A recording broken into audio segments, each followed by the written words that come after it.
भोपाल में कोरोना से कैसे बिगड़ रहे हैं हालात, ये हम आपको दिखाते हैं। भोपाल के अस्पतालों में ऑक्सीजन की भारी किल्लत हो गई है। अस्पताल प्रशासन मरीजों को जबरन छुट्टी दे रहा है, जबरन।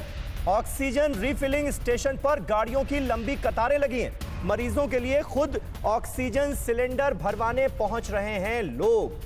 ये स्थिति है। और थोड़ी देर पहले शिवपुरी की जो घटना हमने आपको दिखाई, अगर उस घटना को भोपाल की हकीकत से जोड़कर देखा जाए तो स्थिति बिल्कुल साफ हो जाती है कि लापरवाही का ये आलम क्यों नजर आ रहा है, क्यों लोग बेमौत मरते हुए नजर आ रहे हैं अस्पताल पहुंचकर भी। मकरंद काले, ऑक्सीजन की कमी हो गई है, दुरुस्त कब तक किया जाएगा? क्या कह रही है सरकार, क्या कह रहा है प्रशासन?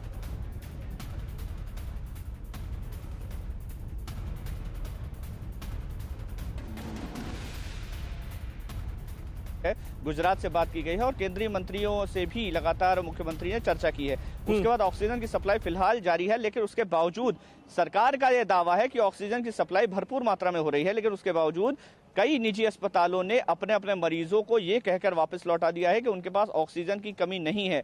एक अस्पताल ये कह रहा है कि हमारे पास अगर ऑक्सीजन की कमी से किसी पेशेंट की डेथ होती है, ये परिजनों से कहा है और वही परिजन हमें ये जानकारी उपलब्ध करा रहे हैं कि डॉक्टर से कह रहे हैं कि अगर ऑक्सीजन की कमी से अगर मौत होती है तो हमारी जिम्मेदारी नहीं होगी, हम ये पहले ही आपको क्लियर कर दे रहे हैं।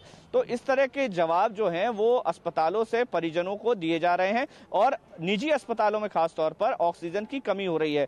सरकारी आंकड़ों के मुताबिक सारे अस्पतालों में ऑक्सीजन अवेलेबल है। हम कल ऑक्सीजन के प्लांट भी गए थे। ऑक्सीजन के प्लांट के बाहर गाड़ियों की कतारें हैं। मध्य प्रदेश में तमाम शहरों में और राजधानी भोपाल में ये साफ नजर आ रहा है। फिक्र आपकी, सोमवार से शुक्रवार रात 9 बजे सिर्फ TV9 भारतवर्ष पर।